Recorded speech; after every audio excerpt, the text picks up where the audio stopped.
Good morning, everyone. Welcome to day one of URISA's three-day virtual LEAP conference, where we'll be discussing and learning about pretty much almost everything, location and enterprise addressing and public safety related.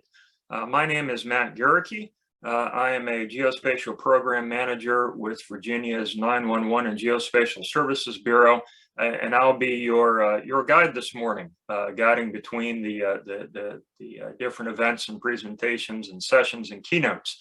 Also helping out this morning is Rachel Marquez. She'll be watching the chat and the Q&A, so please use those as we get into the material. We'd like to thank the conference organizers who spent the last year volunteering their time to plan this event, and also thank URISA as an organization for promoting and growing the GIS profession by supporting GIS professionals at all stages of their careers and offering essential training and resources such as this conference. Our conference sponsors for LEAP are Datamark and GEOCOMM. We also have support partners including Dewberry, Tuku Technologies, Vestra, Spatial Focus, and Google Maps. Without our sponsors and partners, this event would not be possible. So please show them some love and say hello, tell a story, or ask a question. Don't be shy. You'll also have a few opportunities to hear from them directly during sponsor showcases or lightning talks each day. As we move through the conference in general, please feel free to make new friends, ask tons of questions, and share your experiences as well. It's kind of neat in an era where we're still dealing with pandemics and changes in work and society that we can bring more than 200 people together all across the world to talk about topics of interest to us. First up on the agenda this morning is a welcome from Kathrine Cargo. Kathrine is a GISP. She's a GIS analyst with the Orleans Parish Communication District in New Orleans, and has a few comments and will lead us into our opening keynote, The Map as a Lifeline. Thank you, Kathrine. Thanks, Matt. Great to be here this morning. I'm loving all the messages that I'm seeing. It's almost like being at a conference, but I have to pay for my own coffee. So I wanted to start by saying good morning, everyone. Before we begin the opening keynote address for the inaugural Location, Enterprise Addressing, and Public Safety, or LEAP, which is much easier to say, conference, I wanted to take a few minutes and welcome you all. My name is Kathrine Cargo. I'm a past president of URISA International, and I'm a member of the LEAP Conference Planning Committee. URISA International has experienced years of success offering educational conferences to the international geospatial community. The GIS Pro Annual Conference is celebrating its 60th anniversary this fall, and the Valtech Conference, which was formerly the GIS and CAMA Conference, will commemorate 25 years of collaboration between GIS professionals and property assessors later this spring. For a few years now, the idea of creating the LEAP conference has been in the minds of many URISA members. There are a number of reasons for this. The URISA NG 911 Task Force was created to support URISA members working in the transition of the 911 industry to next-gen 911, where GIS plays a critical role in location validation and live 911 call routing. URISA members also continue to play a pivotal role in the creation and implementation of enterprise addressing systems, adhering to the FGDC United States Thoroughfare Landmark and Postal Address Data Standard, which was adopted in 2011 and which informs the Civic Location Data Exchange Format, or the CLDXF standard.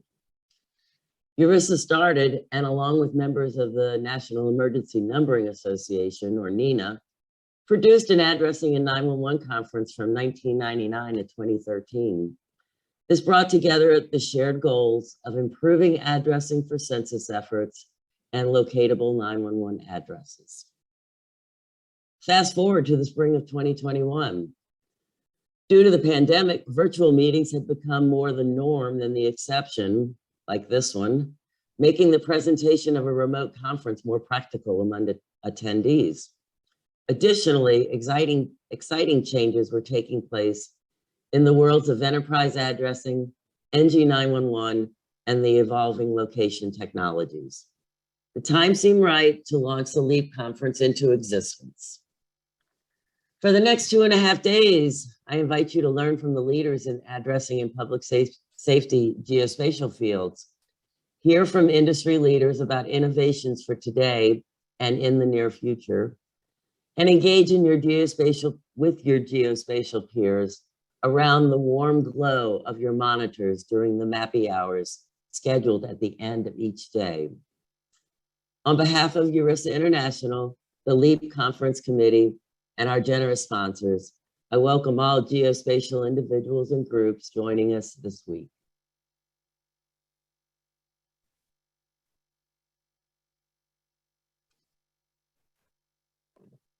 Hey, Kathrine. Thanks for that great introduction.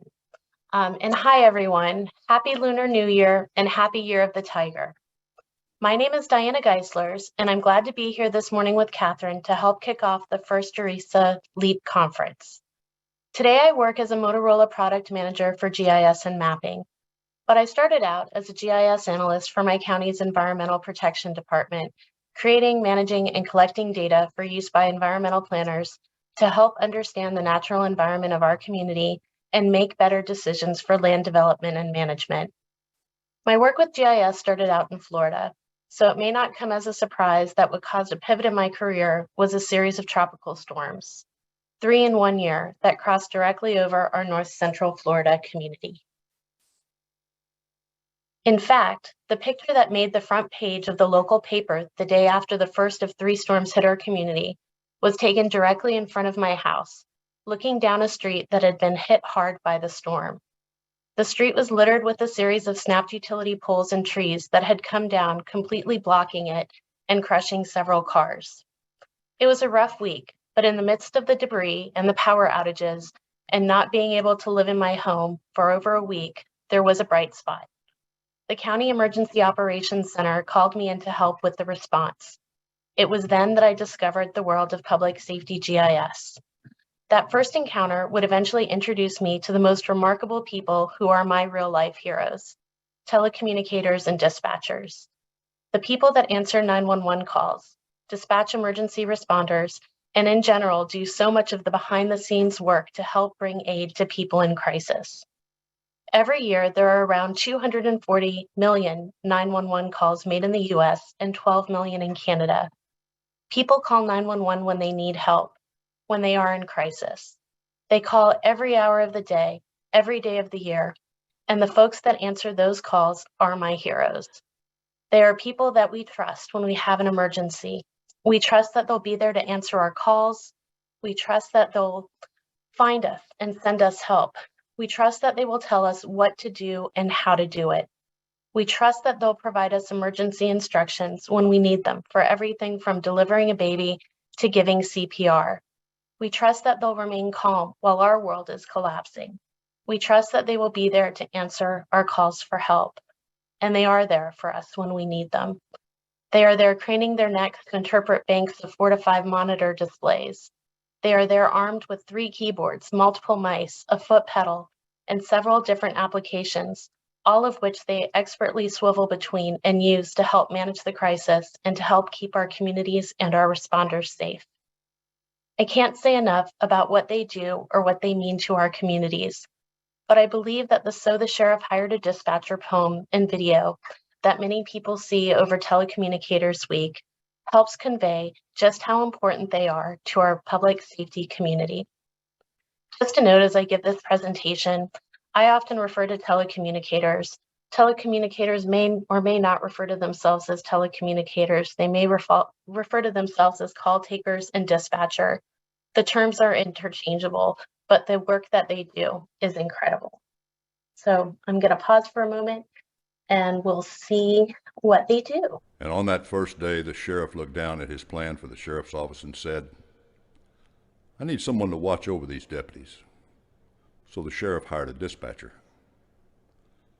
The sheriff said, I need someone who will get up before dawn, be away from home for half the day, miss out on family life, work a 40-hour week in 3 days. So the sheriff hired a dispatcher. The sheriff said, I need someone who will answer 911 lines, give pre-arrival instructions, deal with rude people, ask all the right questions, call all the right people, document it all at 100 words per minute. So the sheriff hired a dispatcher. The sheriff said, I need someone willing to sit at a computer all day, call out a record, cancel that record, give directions, listen to their problems, give the same directions again, answer their supervisor's questions, put callers on hold, run a registration, run a driver's license, run a criminal history, give a case number, squeeze in a bathroom break, find that information, add that information into the call, find a translator, talk to the media, calm the crying parents on the phone, deal with irate parents, give CPR instructions, stay on the phone and listen to the gut-wrenching screams, and then calmly answer the phone and help the next one. So the sheriff hired a dispatcher. The sheriff said, I need someone to watch over 100 deputies on the radio, check on the unit, repeat everything they say, type everything they say, run all those driver's licenses, run their registrations, check on that stolen car, run 4 criminal histories, check on that wanted man, check on that unit again, print everything, call the district attorney, call the judge, call the body car, call the other agency, check on that unit, dispatch the call holding, inform the sergeant, call the battalion, eat a cold dinner, call for mutual aid, call for Lifeline, get more backup, check on that pursuit, work that shooting, stay calm and cool as steel when you hear your deputy screaming for help. And they need to send them all home safely at the end of the night. So the sheriff hired a dispatcher. The sheriff said, I need someone who will do all that for an entire shift with a smile, no complaints, and then do it all again tomorrow. So the sheriff hired a dispatcher.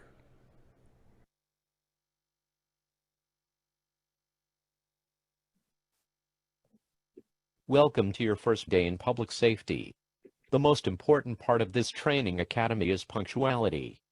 Sorry about that. YouTube went ahead and played the next video. Let me get back to our presentation. Don't worry, you guys aren't going to have to start a 911 academy today. So in the midst of telecommunicators and dispatchers doing all the things, operating the radio, running license plates, reading and interpreting map, using the proper codes, techniques, and procedures to dispatch emergency units, coordinating agencies, they also answer our 911 calls. It is their voice in the crisis that gives hope to people who really need it. Telecommunicators, dispatchers are masters of communication. They are trained professionals. When you call 911, the first thing you'll likely hear is, 911, what is the location of your emergency? Location is the primary piece of information needed to send you help. If 911 knows where you are, they can send a responder to you. Keep in mind, the caller could very well not know where they are, and that would prompt a series of questions just to verify an accurate location. But I'll come back to that. Once the location of emergency is established, the communication in question and answers of the call turns to the nature of the emergency. I'm going to take a moment and walk you through an example of a 911 question and answer sequence between a 911 caller in the middle of a medical emergency and the telecommunicator that answered the call. Before I do that, I would like to pause and say to all the GIS professionals that currently support or may support in the future GIS data for your local 911 center or PSAP. I highly encourage you to reach out to your PSAP manager and ask to do a ride-along with a call taker and/or a dispatcher to experience what it's really like in the hot seat. Doing this can really open your eyes to the wide variety of calls and situations telecommunicators have to handle, and give you a sense of how the data you build is used for each call. Once location has been established, the telecommunicator asks, what is the nature of your emergency? A caller could respond, help, help, my friend has overdosed. At this point, telecommunicators are trained to ask a series of yes/no questions like, is your friend conscious? Are they breathing? All the while, they are communicating with a person in crisis, a person who may be distracted, a person who is stressed and whose ability to communicate may be impaired either physically or by the sheer stress of the situation. It's the mission of the telecommunicator to hold the caller's attention and to help the caller be a cooperative partner in providing the needed information to help render aid and work towards the most successful outcome possible. If the caller is distracted and they are struggling with yes/no questions, instead of replying with a yes or a no, the caller may respond with an I don't know, or a maybe, or even a series of expletives. So back to our previous example, the caller says, help, help, my friend is overdosed. The telecommunicator asks, is your friend conscious? The caller replies, no, they're just laying there. The telecommunicator follows with, are they breathing? The caller replies, no, I don't think so. The telecommunicator then responds with, okay, are they changing color? At this point, the caller is in full crisis and is not responding with yes or no to the questions. The caller responds, I don't know, what do you mean? And then starts hysterically crying. The telecommunicator, the calm in the storm, breaks in with, sir, I need you to help me help your friend. Can you see your friend? The caller responds, yes. The telecommunicator has artfully redirected the conversation and alerted the caller that they need to pay attention. The telecommunicator follows up with asking the same question. Are they changing color? Again, the caller responds, I don't know. The telecommunicator realizes they may have to help the caller and have them answer the question a different way. The telecommunicator says, is your friend blue? Are they white? Are they pale? And the caller is then able to respond. They are pale. The series of yes/no questions a telecommunicator asks are specifically designed to help render aid for an emergency medical or injury situation. There is a specific document and script that a telecommunicator is provided to help the caller in these stressful situations. So now, let's get back to the first and most important question asked. What is the location of your emergency? In my role as a product manager, soliciting feedback from telecommunicators and dispatchers, I often hear that locating the caller is one of the most difficult and challenging parts of a 911 call. Remember, when someone calls into 911, they are in crisis. And when they are in crisis and under stress, they don't always remember things or communicate as well as when they are at their best. Add to that cell phones. People can call 911 from anywhere, and they do. Many people believe that when they call 911, their precise location is displayed to the telecommunicator. In many circumstances, it is not. What comes in with the call may be the location of a cell tower or a generalized location where the caller may be located. When a telecommunicator asks that critical question, what is the location of your emergency? Many people don't know or can't say. For example, if I was running an errand and needed to call 911 because I witnessed a serious car accident, I likely would not know the nearest civic address. I might not even know the name of the street. I would depend on the telecommunicator to help find me with their map. And what they see on their map and have access to will help them ask me the questions needed to find me and send a responder to my location. The map they see is the guide they have to ask the questions and get the answers to help ascertain the location of the caller. It helps them create the script of yes and no questions to help confirm the caller's location. And remember, behind every map is the data as you as GIS professionals maintain, and the value in keeping that data current and accurate cannot be overstated. Telecommunicators are there to answer our calls for help. Their mission is to locate the caller and send a response. They work hard to save valuable seconds because it is those seconds that save lives. While not a public safety map, this map in its simplicity demonstrates the power that maps have to focus understanding and quickly reveal data. Maps are powerful tools that are only as good as the data they present. Good maps with good data make a big difference in how quickly an emergency response is delivered in our communities. Something to understand about 911 centers, or PSAPs, is that they are high-stress environments. They are filled with multitasking and information overload, which can lead to impaired decision-making and poor outcomes. One tool that can be used to help quiet the noise and focus understanding for improved outcomes is maps.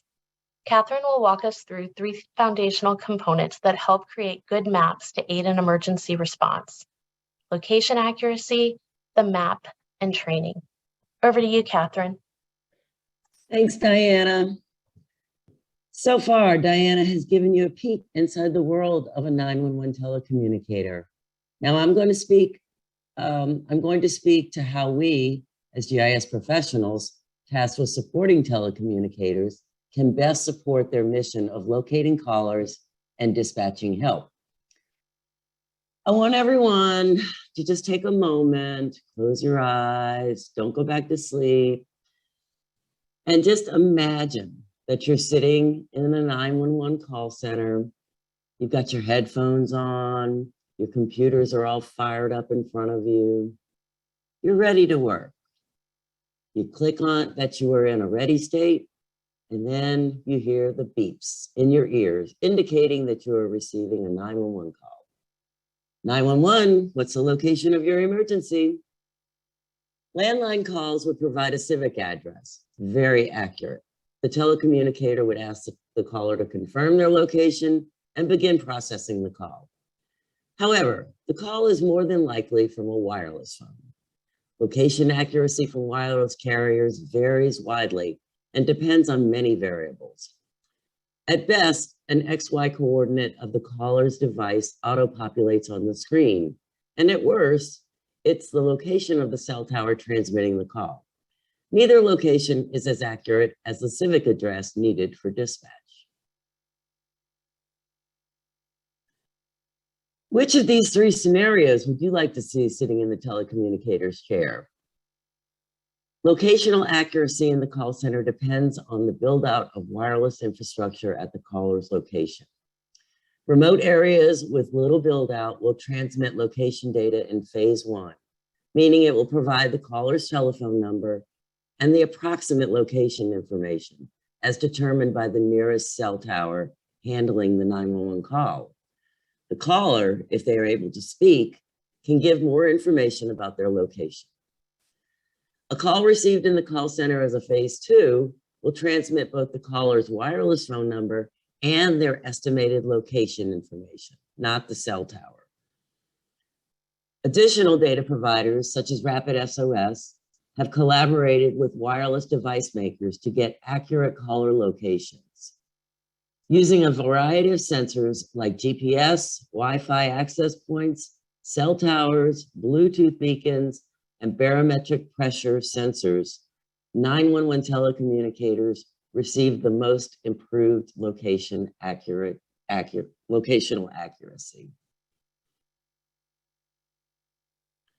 Thanks to improving technology, it can take split seconds to get the caller's location. But how easy is it for the 911 telecommunicator to view that location on their CAD or telephony map? The GIS professionals listening today are saying, finally, we're talking my language, maps. But how much do you know about what map information is important to the telecommunicator? Have you thought of how the map appears to the telecommunicator? When was the last time you, the GIS professional, sat in a 911 call center and watched how 911 calls are processed? On this slide, the sweet spot in any collaborative mapping effort between GIS and 911 is when the best spatial layers for the job are accurate and current, accessible and readable by the telecommunicators, and most importantly, used by the people they are designed to assist. Content and clarity matter to the telecommunicator. Excuse me. When it comes to the right layers for a CAD map, GIS professionals will be familiar with the layers shown in slots 1 and 2. Civic locations, boundaries, ESNs, points of interest. They're your standard data layers that generally appear in most GIS maps used for location purposes. Additionally, slot number 2 has some nice to have layers like ortho and oblique imagery and building outlines that can vastly improve a telecommunicator's ability to navigate around the map. Slot 3 contains additional, less common data layers. Layers such as trails, beach access, and railroads are linear like roads, but they may not contain adequate address information needed for 911 dispatch. How do you address a beach? You don't, usually, but you can address the beach access points where emergency apparatus can respond. Situations like responding to beach emergencies are where 911 telecommunicators and GIS professionals can work together to improve the map for emergency response. The telecommunicators know where the response problems are. I believe it is the GIS professional's duty to hear their location issues and find a workable spatial mapping solution. I'll ask you to imagine again. Oh, y'all could have opened your eyes. You didn't have to keep them closed all this time. I will ask you to imagine again that we are in the 911 telecommunicator, that we are 911 telecommunicators working a regular 8 to 12-hour shift. A call comes in reporting a missing child from 330 Westlake Park. Which map would you rather look at to inform your response? The map on the left is perfectly adequate for dispatch. It is simple and easy to read. However, the map on the right shows that 330 Westlake Park is a school in a residential subdivision. So there is a vulnerable population nearby.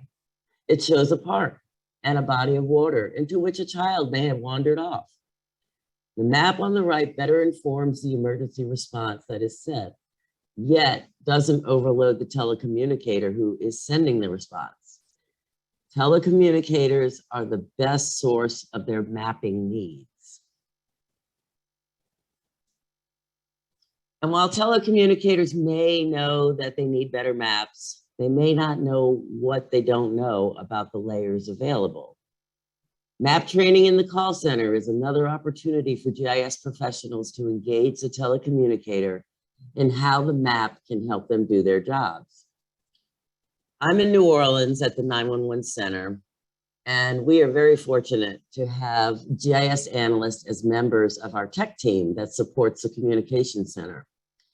We have added a geography session as part of the weeks-long training that new telecommunicators receive when they are hired.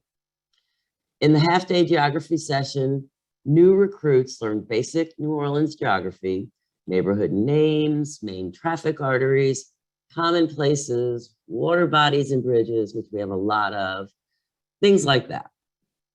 They learn the correct way to search for locations in the map. Every computer-aided dispatch system is different, and they all require special ways of doing the queries for location. The telecommunicators learn map symbology. They are familiarized with what all the colors represent. And we even get to give them a test, which is fun. We had a good time making it up. And then they get the test. It's 20 questions, multiple choice. And it's meant to be fun because then we work out why some of the questions were answered incorrectly afterwards.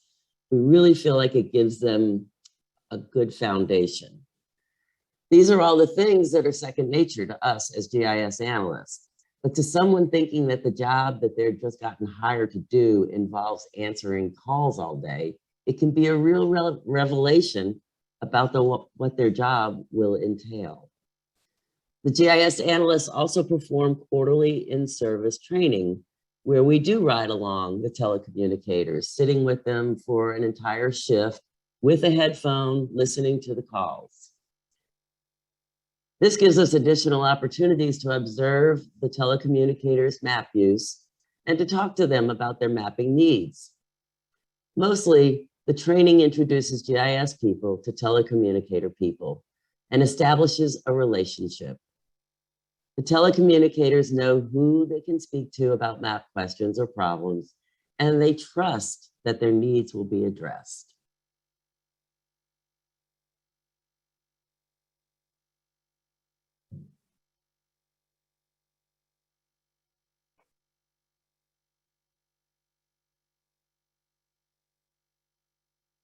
Back to you, Diana. Thanks, Kathrine. I was on mute. Thank you, Kathrine, for reviewing 3 foundational concepts for public safety mapping. We will always need accurate locations, good maps, and deep training on how to use them. This is true today and will be true tomorrow. A tomorrow where our mapping future is bright, and I'm excited to hear more about it in our upcoming presentations. I'm looking forward to hearing about the new data sources we can share with our telecommunicators to help them understand Z elevation in a 3D world. In addition, there are so many ways that we will be able to connect telecommunicators to critical life-saving information, including real-time location-based feeds such as weather, traffic, and even real-time access to stream gauges, or I think maybe in the South sometimes they're called bayou gauges, to know where flooding is occurring. Not to mention, GIS data is being used to route calls to the right PSAP before the call is even presented to a telecommunicator. GIS data is not just for map displays anymore. It is the spatial database behind NG911. It is an exciting time to work with GIS and public safety. Okay, now that our time in this session is drawing to a close, I'd like to run some numbers with you. Between the US and Canada, there are around 250 million 911 calls every year, 685,000 each day. So in the time we've been gathered around the warm glow of our monitors, if we break down the numbers, there's been about 28,000 calls to 911. 28,000 times the telecommunicator has been there for their community to answer the call and help provide a response. 28,000 times telecommunicator confirmed a caller's location. 28,000 opportunities for accurate GIS data to provide a swift reply to a telecommunicator's search and reduce response times by minutes or seconds. In a number of these calls, the map may have been used as a lifeline to make a difference and help improve an outcome.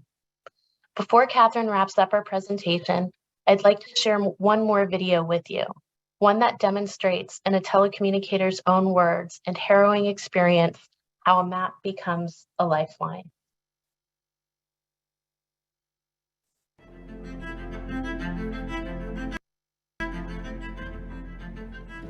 I received a phone call from a concerned mom who stated that her daughter had met someone online and she was just concerned she didn't come home. The way she spoke to me and said that this is not like her daughter, I knew there was something bigger going on. So I asked for her daughter's phone number. I tried calling several times, and then on that last and final attempt, she answered. She was not very coherent. I had no idea where she was. She had no idea where she was. We were both blind. It was important that I kept her on the line, but it was also extremely important that I had my map, because my map was my visual to her. So I'm toggling her on a map, I'm driving with her. Now, I had her on the phone for hours, and I knew that her phone was probably not going to last. I couldn't allow that. I had to find her, and I had to have everything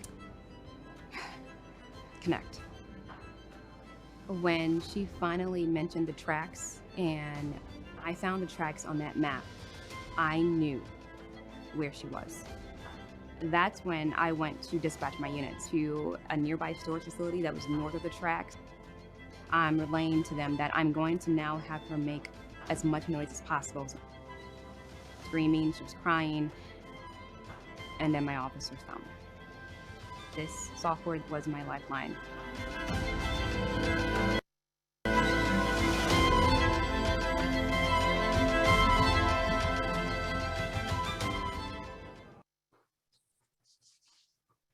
Isn't Sam incredible?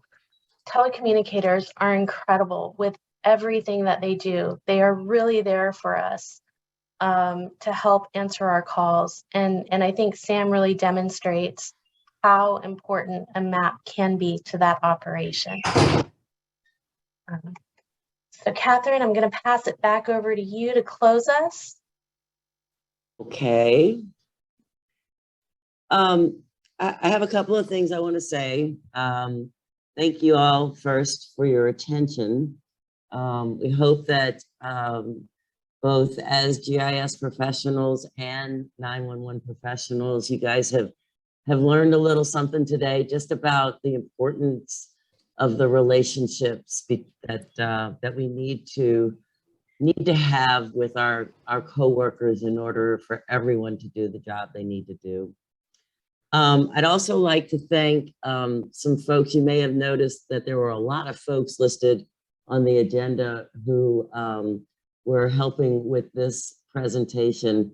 Keri, Brennan, Kara Utter, and Hillary Palmer were all involved in the early stages of this keynote to try to put it together. It ended up that Diana and I were the ones that made the presentation, but I want to thank them for their support early on and throughout our efforts to put this presentation together. And finally, I want to draw your attention, this is a little political advocacy, to remind you all that in Congress right now, there's a bill that was authored by a former telecommunicator who is now a representative. It's called the 911 Saves Act, and Representative Torres from California is the main sponsor. It's a bipartisan legislation to reclassify 911 dispatchers from office and administrative support to protective service occupations in the Office of Management and Budget Standard Occupational Classification. Basically, in the federal system, 911 telecommunicators are seen as clerical staff. And I think you guys may have gotten an idea that that they do a lot more than that. And they really pour themselves into their work, and they deserve to be paid for it. So if you agree or disagree, the 911 Saves Act, you can Google that and read more about it. But reach out to your representatives and let them know that you support it, or just let them know your thoughts about it. It's pretty important for the industry, and boy, the 911 telecommunicators sure deserve it. So with that, I'm going to turn it back to Matt and say thank you again for your attention. And I hope you all enjoy and partake in the rest of the conference. What they do.